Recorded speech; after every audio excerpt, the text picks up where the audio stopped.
Hello welcome back साथियों। इस video में हम जो नवीन सर द्वारा नायक बैच चलाया जा रहा है सीजीएल एसएससी की किसी भी परीक्षा के लिए, उसकी पॉलिटी की क्लास नंबर 5 का इसमें हम रिवीजन करेंगे।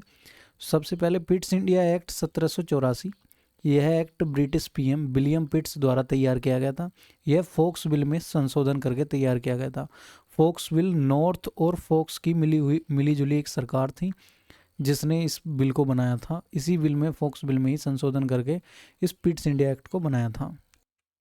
इस बिल के तहत बीओडी को व्यापार के लिए और राजनीति के लिए बीओसी यानी कि बोर्ड ऑफ कंट्रोल का गठन किया गया था। बोर्ड ऑफ डायरेक्टर में 24 सदस्य थे। 1784 के एक्ट से कंपनी के व्यापारिक और राजनीतिक कार्य अलग अलग कर दिए गए, जिसमें व्यापारिक मामले बीओडी बोर्ड ऑफ डायरेक्टर निदेशक मंडल को सौंपे गए जिसमें 24 मेंबर थे, और वहीं राजनीतिक मामले बोर्ड ऑफ कंट्रोल को सौंपे गए जो कि नागरिक संबंधी मामले थे। बीओसी में 6 मेंबर्स होते थे जिनका अध्यक्ष ब्रिटिश मंत्रिमंडल का सदस्य होता था। एक नियंत्रण बोर्ड था। बीओसी की अनुमति के बिना गवर्नर जनरल न तो किसी राजा से संघर्ष कर सकता था और ना ही कोई उसे आश्वासन दे सकता था। 1784 के पिट्स इंडिया एक्ट के तहत ही भारत का कंपनी द्वारा जो अर्जित क्षेत्र था उसे अब ब्रिटिश भारत या ब्रिटिश अधिपत्य कहलाए जाने लगा।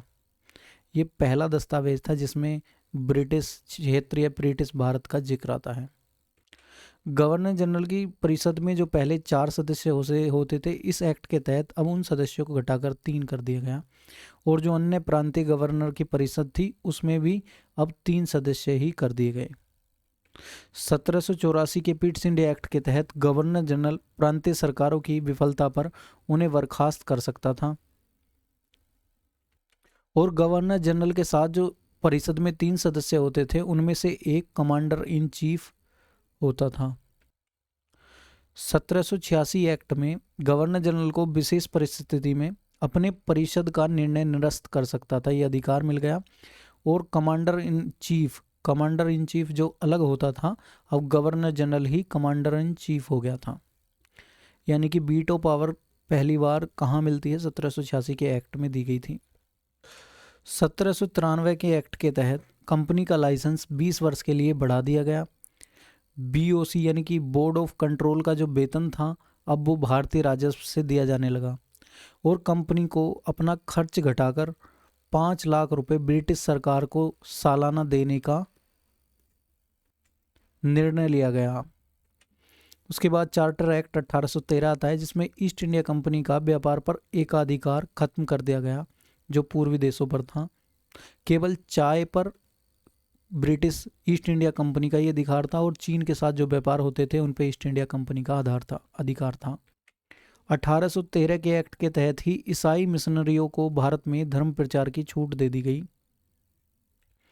2011 की जनगणना के अनुसार हिंदू 79.8%, मुस्लिम 14.2% और ईसाई 2.3% हैं। भारत में आने वाला पहला ईसाई मिशनरी थॉमस द अपोस्टल था, जो कहाँ आया था? केरल में। कब? 52वीं ईस्वी में। भारत में जो पहला चर्च खोला था ये इन्होंने खोला था, सेंट थॉमस चर्च। ये कहाँ खोला था? केरल में ही, 52वीं ईस्वी में। वहीं भारत में यूरोपीय शैली के पहली चर्च 1508 में त्रिशूर केरल में खोला गया जिसका नाम था saint Francis church. Serampore mission ये पश्चिम बंगाल में है। सेरामपुर ये 1800 से 1845 तक चला। इसमें 1818 में इस मिशन के तहत एक बैप्टिस्ट मिशन कॉलेज की स्थापना की गई। इसके मुख्य बिशप कैरी थे और अन्य 2 पादरी जोशुआ मार्समैन और विलियम वार्ड थे। 1813 के एक्ट में 1 लाख रुपए वार्षिक शिक्षा पर खर्च करने का नियम बनाया गया। चार्टर एक्ट 1833 की बात करें, इसमें बंगाल के गवर्नर जनरल को अब भारत का गवर्नर जनरल बना दिया गया, जो पहले थे William Bentinck. Governor general plus उसकी परिषद अब पूरे भारत में विधि बना सकती थी। जो विधि बनाने का प्रांतीय गवर्नर जैसे कि बॉम्बे प्रेसिडेंसी या मद्रास प्रेसिडेंसी को अधिकार था वो अब समाप्त कर दिया गया। गवर्नर जनरल की परिषद में अब 4 सदस्य हो गए। चौथा सदस्य इसमें विधि सदस्य था, लेकिन जिसे वोट डालने का अधिकार नहीं था, और वो पहला विधि सदस्य मैकाले था।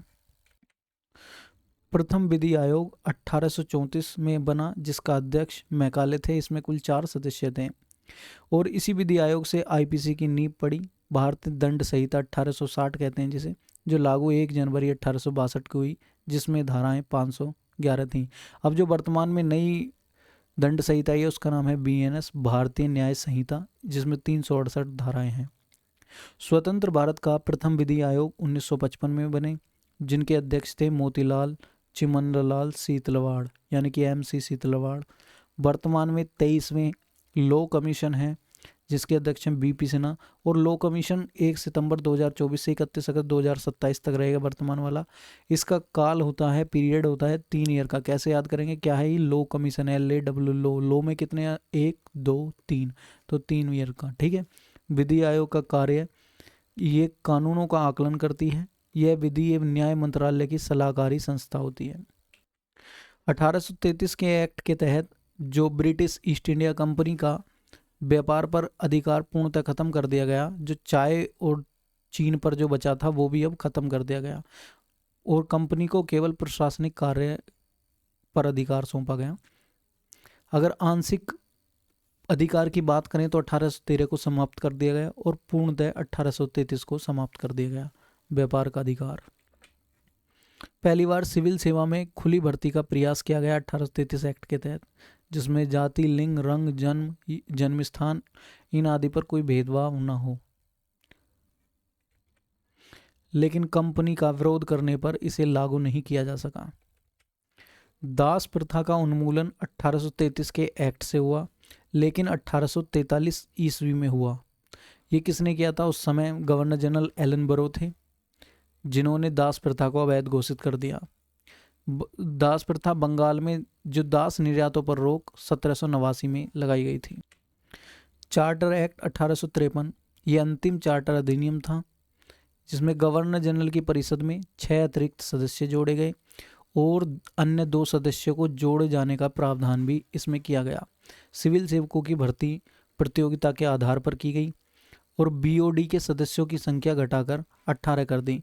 पहले ये सदस्य संख्या 24 थी, जिसमें इन 18 में से ये नियम बनाया गया कि 6 सदस्य ऐसे होंगे जिनको मनोनयन ब्रिटिश क्राउन के द्वारा किया जाएगा। गवर्नर जनरल और 4 सदस्य प्लस 6 सदस्य जो अतिरिक्त जोड़े गए, और 2 और जोड़ने की जो बात थी, यानी कि टोटल 12 सदस्य। ये केंद्रीय विधान परिषद का निर्माण हुआ यहाँ, जिसे विधायी और कार्यकारी कार्य इसके अलग कर दिए गए। भारत में सबसे पुराना ईसाई चर्च निम्नलिखित में से किस राज्य में स्थापित है? तो वो केरल में है। भारत का पहला ईसाई मिशनरी कौन था? वो थॉमस द एपोस्टल था। निम्नलिखित में से कौन सा सेरामपुर मिशन से संबंधित था? कौन सा मिशन से संबंधित था? तो ये विलियम कैरी, जोशुआ मार्समैन और विलियम बार्ड, ये सब सेरामपुर मिशन से संबंधित थे, यानी कि 1 2 3 इज द करेक्ट। ईसाई मिशनरियों के किस चार्टर अधिनियम द्वारा भारत में ईसाई धर्म का प्रसार करने की अनुमति दी गई? तो वो चार्टर एक्ट था 1813। ईसाई मिशनरियों ने 1818 में बैप्टिस्ट मिशन कॉलेज की स्थापना कहाँ की? तो वो श्री रामपुर पश्चिम बंगाल में की थी। पिट्स इंडिया अधिनियम किस वर्ष पारित किया गया? तो वो 1784 में पारित किया गया। निम्नलिखित में से किस अधिनियम ने भारत में ब्रिटिश सरकार और ईस्ट इंडिया कंपनी द्वारा नियंत्रण की दोहरी प्रणाली स्थापित की? तो वो पिट्स इंडिया एक्ट 1784, जिसमें बीओडी और बीओसी यानी कि बोर्ड ऑफ डायरेक्टर, जिसमें 24 सदस्य, और बीओसी की स्थापना की। ब्रिटिश भारत के निम्नलिखित में से किस अधिनियम में दिए गए कथन संबंधित है? भारत में कंपनी के क्षेत्र ब्रिटिश अधिपत्य कहा गया। किसके तहत? आक्रामक युद्धों और संधियों पर एक सामान्य निषेध रखा गया। तो ये 1784 के Pitt's India act. Charter act 1813 के संबंध में निम्नलिखित कथनों पर विचार कीजिए। चार्टर एक्ट, इसमें भारत में ईस्ट इंडिया कंपनी के व्यापार एकाधिपत्य को चाय का व्यापार तथा चीन के साथ व्यापार को छोड़कर समाप्त कर दिया गया। इसने कंपनी द्वारा अधिकार के लिए भारतीय राज्य क्षेत्रों पर ब्रिटिश राज क्राउन की संप्रभुता को सुदृढ़ कर दिया।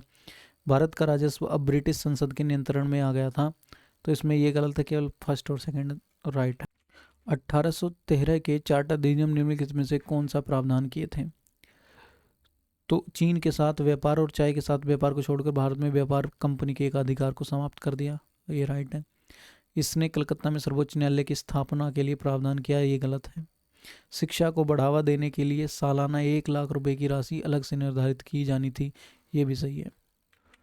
1813 के चार्टर अधिनियम ने भारत में ईस्ट इंडिया कंपनी के शासन को अगले कितने वर्षों तक के लिए बढ़ा दिया गया? तो 20 सालों के लिए बढ़ाया गया। चार्टर एक्ट 1813 के संदर्भ में क्या सही नहीं है? क्या सही नहीं है ये बताना है। इस एक्ट में ईसाई मिशनरियों को भारत में आकर प्रबुद्ध करने की अनुमति प्रदान की गई, ये सही है। इसने ब्रिटिश इंडिया शासित क्षेत्रों में ब्रिटेन के राजा की प्रभुत्व को स्थापित किया, ये भी सही है। इस एक्ट ने चाय का व्यापार सहित ईस्ट इंडिया कंपनी के एकाधिकार व्यापार को समाप्त कर दिया। चाय के व्यापार के सहित नहीं, ये वाला इसमें गलत है, क्योंकि चाय का व्यापार पे अभी ईस्ट इंडिया कंपनी का ही मोनोपोली थी। 1833 के चार्टर एक्ट ने डैश के गवर्नर जनरल को भारत का गवर्नर जनरल बना दिया और उसमें सभी नागरिकों और सैन्य शक्तियों निहित कर दी, तो वो बंगाल का गवर्नर जनरल था। चार्टर अधिनियम 1833 की मुख्य विशेषता क्या थी? तो चार्टर 1833 की व्यवस्था थी, चाय और चीन व्यापार के संदर्भ में भी पूर्ण उन्मूलन हो गया था। बंगाल के गवर्नर जनरल को भारत का गवर्नर जनरल के रूप में नामित किया गया था। बॉम्बे और मद्रास कानून बनाने की अपनी शक्ति से वंचित हो गए थे, यानी कि ये सभी सही हैं। ब्रिटिश भारत में 1833 के चार्टर अधिनियम के तहत निम्नलिखित में से किस देश के साथ व्यापार पर ईस्ट इंडिया कंपनी का एक अधिकार समाप्त कर दिया गया? तो वो चीन का।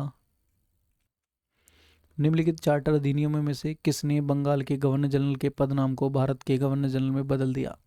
तो वो 1833 का चार्टर अधिनियम था। भारत में दास प्रथा को किस वर्ष अवैध घोषित कर दिया गया? तो वो 1843 ईस्वी में किया गया। किस एक्ट के तहत? 1833 के एक्ट के तहत।